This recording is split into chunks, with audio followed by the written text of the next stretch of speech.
پیارے بھائیوں، امام نسائی رحمہ اللہ سے علماء اور روات کی ایک بڑی تعداد نے علم حاصل کیا ہے اور آپ سے احادیث روایت کی، جن کے بارے میں حافظ ابن حجر کہتے ہیں کہ یہ بے شمار لوگ ہیں۔ امام نسائی علم و دین کی امامت کی شہرت کے ساتھ معمر شیخ الحدیث تھے، اس لیے آپ کے علوم و فنون سے استفادہ کے ساتھ ساتھ طلبہ آپ کے پاس اس واسطے بھی بکثرت آتے تھے تاکہ ان کی سند عالی ہو جائے، اس لیے کہ قتیبہ ابن سعید اور ان کے طبقہ سے امام نسائی نے احادیث روایت کی تھی، اور تیسری صدی کے خاتمے اور چوتھی صدی کی ابتدا میں اس سند عالی کا کوئی راوی آپ کے علاوہ نہ پایا جاتا تھا، اس لیے روات نے آپ سے بڑھ چڑھ کر احادیث روایت کی۔ پیارے بھائیوں، امام نسائی رحمہ اللہ کی شاگرد میں سے جن لوگوں نے آپ سے سنن کی روایت کی ہے، حافظ ابن حجر نے ان میں سے 10 روات کا تذکرہ کیا ہے جو ذکر کر رہا ہوں۔ نمبر 1 عبد الکریم ابن احمد ابن شعیب نسائی، نمبر 2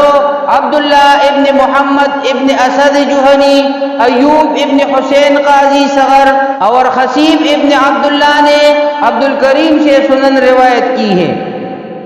ابن خیر کہتے ہیں کہ ابو محمد ابن اسد کے پاس کتاب الطب یعنی 2 جز میں تھی، جس کی روایت میں وہ ابو موسیٰ عبد الکریم ابن احمد ابن شعیب نسائی سے منفرد تھے۔ ابن خیر فہرست میں لکھتے ہیں کہ ابو علی غساری کہتے ہیں کتاب المجتبیٰ کی روایت نسائی سے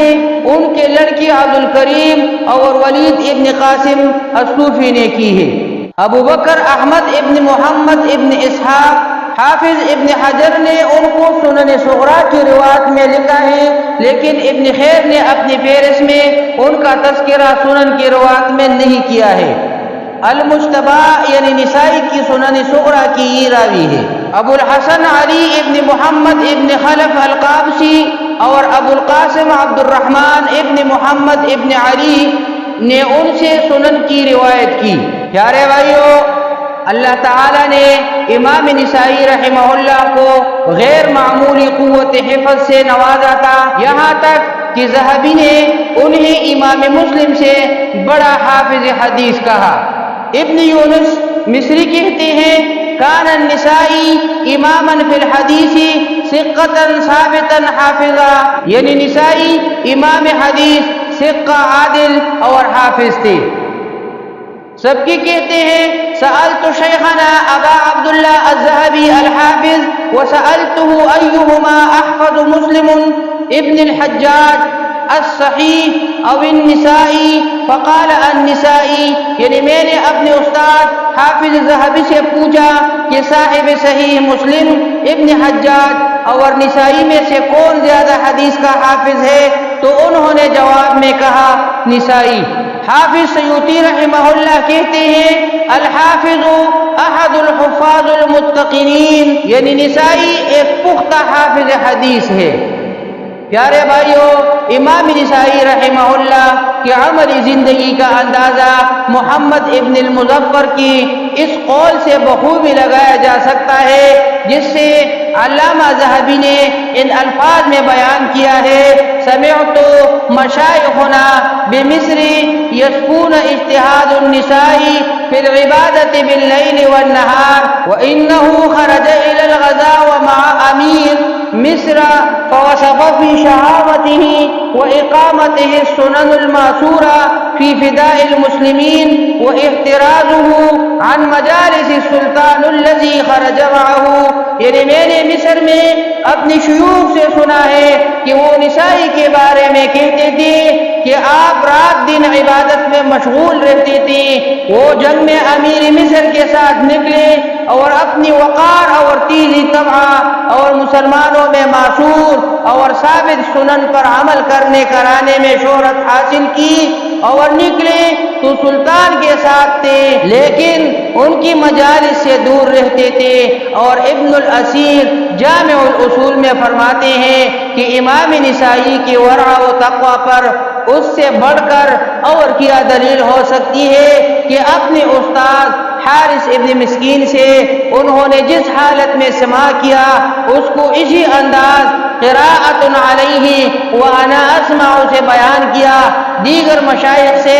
اخذ کردہ روایت کی طرح حدثنا و اخبرنا کے الفاظ استعمال نہیں کی۔ حارث ابن مسکین مصر کے منصب قضا پر فائز تھے اور نسائی اور ان کے درمیان دوری تھی، جس کی وجہ سے ان کی مجلس درس میں حاضر نہ ہو سکے، تو ایسی جگہ چھپ کر حدیث سنتے کہ حارث ان کو دیکھ نہ سکی، اس لیے ورع اور تحرہ کا راستہ اختیار کر کے اس سے روایت میں حدثنا اور اخبرنا کی صیغے استعمال نہ کی۔ یہ بھی کہا گیا ہے کہ حارث ابن مسکین بعض سرکاری ذمہ داریوں میں مشغول تھے کہ نسائی ان کے پاس ایک نامانوس لباس میں آئے، لوگ کہتے ہیں کہ آپ لمبا جبہ اور لمبی ٹوپی پہنے ہوئی تھی، جس کو حارث نے ناپسند کیا۔ ان کو شبہ ہوا کہ شاید یہ آدمی بادشاہ کا جاسوس ہے، کیونکہ ان کی سر پر بڑی ٹوپی اور بدن پر لمبا جبہ تھا،